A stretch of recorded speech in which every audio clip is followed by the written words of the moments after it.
The opinions in the following program are our own. We're just two Canadian dudes with some ideas that we think need to be shared. And we're really glad you're listening. This is The Awakener.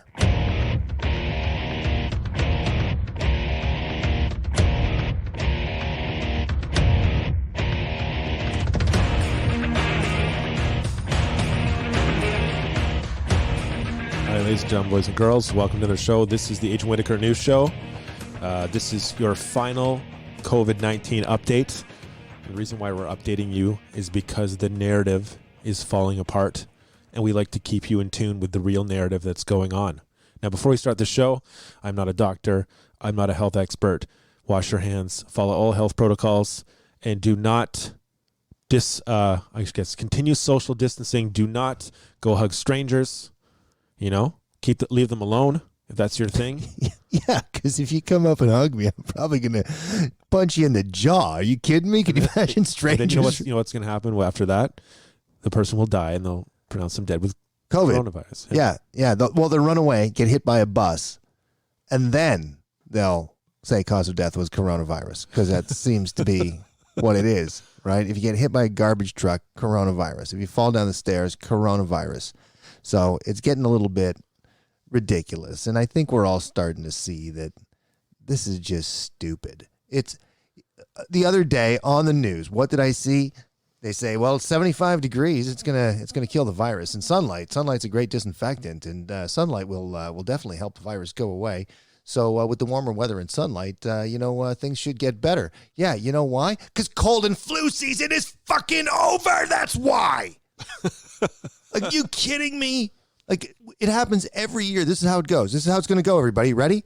Okay, so we've had the first wave, which is a really bad cold and flu season, and a bunch of people died, like they do every year. And then it'll just go away, like Trump said. Yeah, until May, June, right? And we're all going to get that little summer cold that comes along with our hay fever, and that'll be the second wave, and the shit's going to hit the fan again, and everyone's going to say it's the second wave. And it's just going to be a bunch of people with watery eyes that don't feel good, that are coughing and sneezing a bunch because there's pollen coming in and there's sunlight. We want to get outdoors. So this shit's got to end.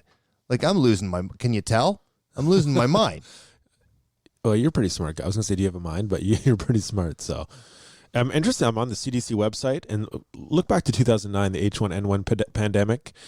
It says that the CDC estimated that 575,400 people worldwide died from H1N1 virus infection during the first year the virus circulated.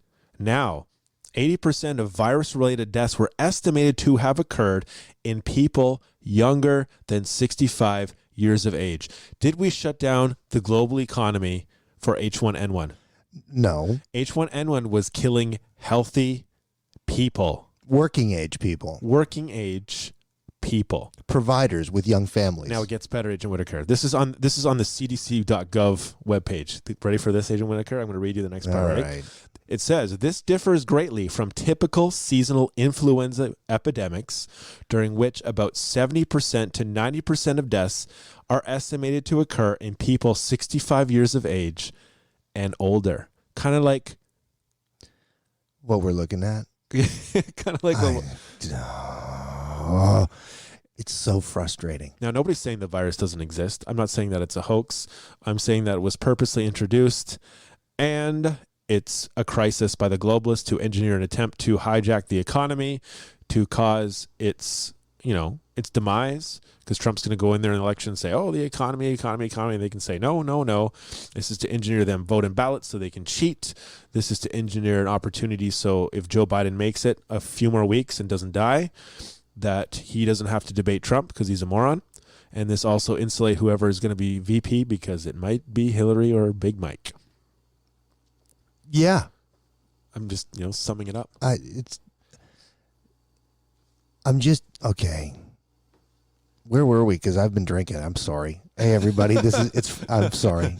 It's the weekend, and yeah, I've had a couple of drinks, and I drink. Anyway, what were we just talking about? COVID-19. COVID-19. Agent Whitaker is done with COVID-19. I got it. Here's one for you. Okay, so here's something else that really blows my mind about COVID-19, everyone. In Canada, for example, after we sent 16 tons of PPE over to China just to have them sell it back to us because Trudeau's a fucking moron, we got an estimated 300,000 Chinese coronavirus test kits sent over to us. And then we distributed them across the country, and all 300,000 were fucking contaminated. So everybody ask yourself this next question. How many hospitals were using contaminated test kits? Let's go right there. They don't say what they were contaminated with. They say with bacteria. Let's say COVID-19. Like, let's say it was contaminated with that. So what are the actual numbers? We don't know. We don't know. It's funny because nobody is... Do people have the flu and COVID-19? Yes. Yeah, but people are obviously not dying... Or if they're dying of the flu, they're being reported with COVID-19. Now, there's two studies that came out. Obviously, the study of, I think it was California. Did you hear that one where they had, I think they had, how many? I can't remember how many cases they had, but the estimated infections were 80% or 80 times higher. And they estimated that over 400-something thousand people in California had gotten the coronavirus because they had antibodies already. Well, yeah, they did. It was like 85% more people than first thought have contracted COVID-19. And in New York City, there was tests done too, where 21% of New Yorkers had the antibodies, who had got the virus. Yeah, so it's always good to keep in mind, like, look at the size of the pool that they use for those tests as well, right? Because sometimes they might be really small. Sometimes they might be, if they're really big, good. But if they're small, you never know what you're getting. But here's something interesting. So out of about 1.9 million people currently infected, 58,202, or 3%, are in serious or critical condition. That's terrible, but that's 3%. 1.8 million, or 97%, are in mild condition. So they're likely to recover. And when I look at that number, I'm kind of thinking to myself, that just seems like an average day on the planet. This isn't something that should be holding entire economies back and stopping parents from going to the park with their kids, as far as I'm concerned, especially when the sun's coming out. Absolutely. The death rate, like we said from the beginning, it is a real virus, but the death rate has been exaggerated by the media, in our opinion, and it's just a really, really bad flu. Yeah, and I said this a while ago. I said this on another show, so I'll say it again here because this is the coronavirus show. And by the way, hey, listen, if you're following us on YouTube, please leave us a comment because we love reading them and we love interacting. You can email me at agentwhitaker@protonmail.com, and that's agent and then WHITTAKER. You can also reach The Awakener at... Just visit my website, theawakener.ca. So, what was I talking about? I've been drinking. I can't believe this. Go on. Move on to something else. It'll come back to me. Don't you remember? I don't know if you remember, Senator Scott Jensen, representing Minnesota, was on Fox News with Laura Ingraham. He revealed very disturbing information, and he received a 7-page document that showed how to fill a death certificate as COVID-19 diagnosis, even when there isn't a lab test confirming the diagnosis. Isn't that crazy? Yeah, I saw that interview with him. He interviewed on Fox News, I think, with Laura Ingraham. And that was pretty interesting. It was quite telling. He was quite disturbed by it as well. He didn't understand how that could even be possible. His point was, look, if you die from pneumonia, I don't put down that you died from influenza on the death certificate. It's just not how it works. So yeah, there's something going on. They're playing with the numbers, right? If it was Bear Stearns, or a big Wall Street firm playing with numbers like they're playing with the numbers on this, that's pretty telling. And then you watch what the media does next, right? The media, they can't show anything that Trump does as being good at all. They even cut away from, there was a military man talking about how many temporary hospitals they had built. And there were people in the audience or the press there going, well, do you have them in African-American communities? Like, no, we put them where the mayors tell us to put them, like in the hot spots. Like, we got nothing to do with this. I'm just a military man. They say put a hospital up, man. We put up a hospital, right? But those other networks are cutting away from good news. What was that thing with, is it Cuomo in the nursing homes? Oh, Cuomo in the nursing homes. Yeah, so Andrew Cuomo, because he's smart, I guess, he was telling nursing homes that they had to accept elderly patients, but they could not ask them if they had COVID-19. So he was sending elderly patients into the nursing homes untested without with body bags. He was sending body bags apparently, and off they went. And all of a sudden, look what happened. And that's going on everywhere, right? We know that this is affecting older people. It's in Italy, in Canada, in the United States, everywhere. But why would you exacerbate it? You're playing smart. Well, in those old homes too, you have people who are in their last year of their life and they're highly susceptible to a disease that will kill them, right? And even the flu kills old people, right? Yeah. Well, anything can. Food poisoning can.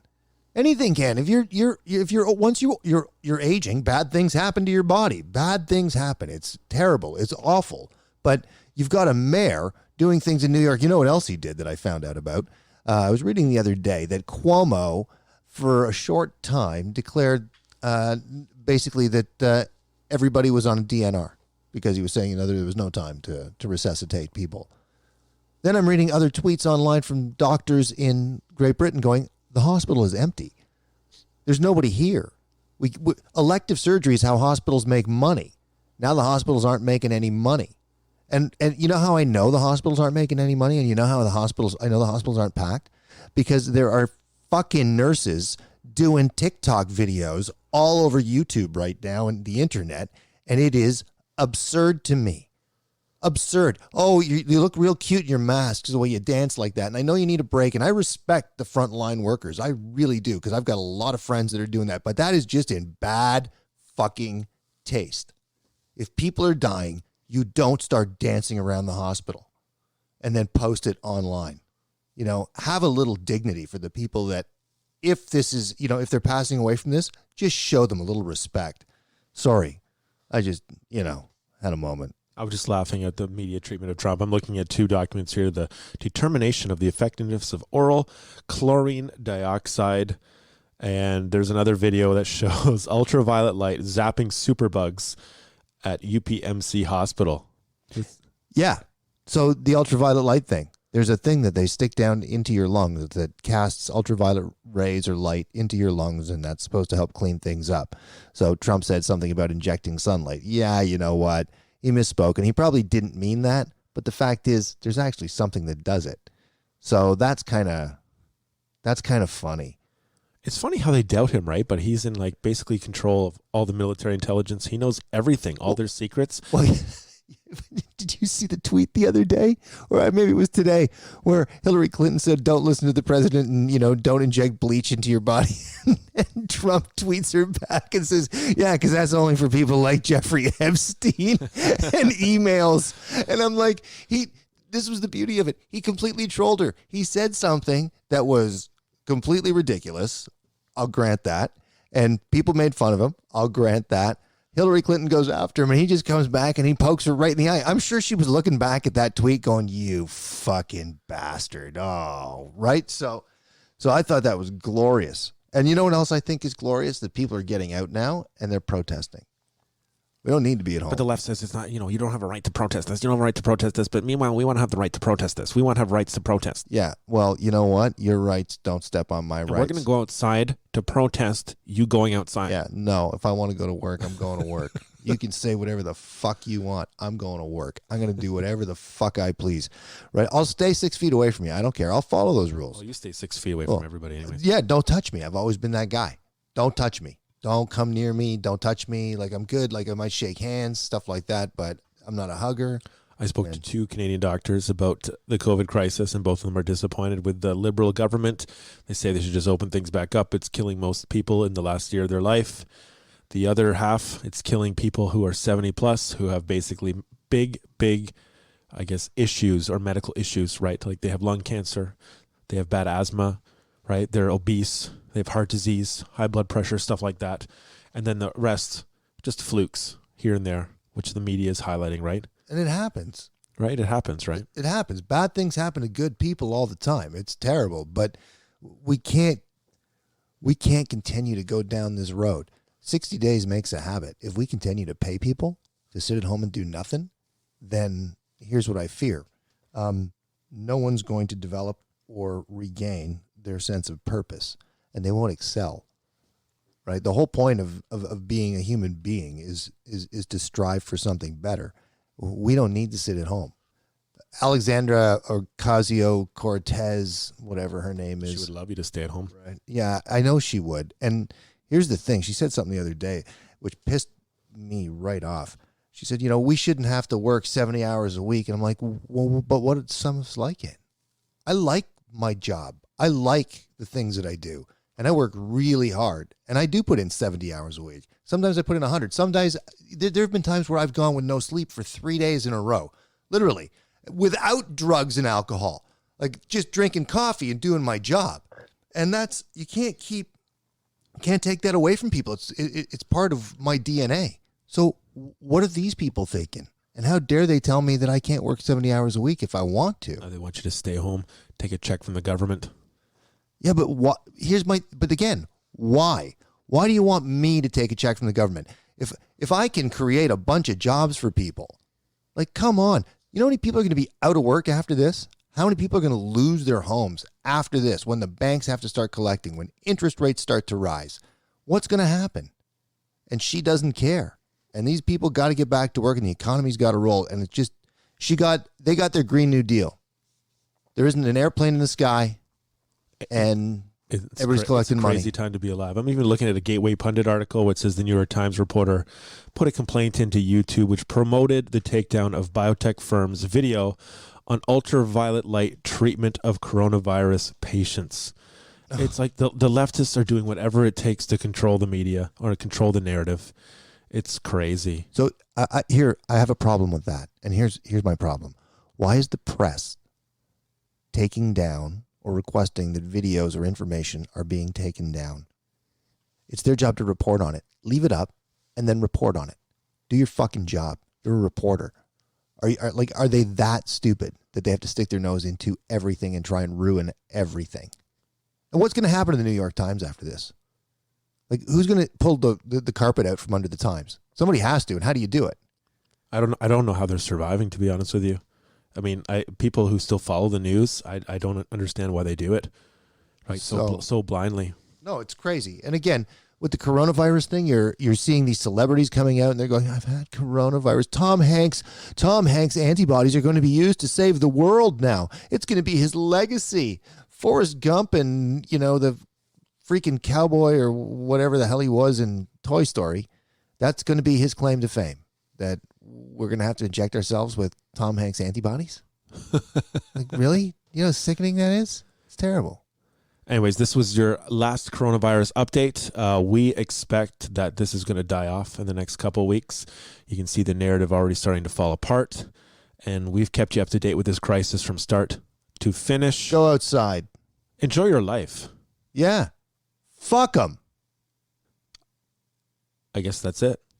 Have yourself a nice day, ladies and gentlemen. I am the Awakener, and you are the Awakened.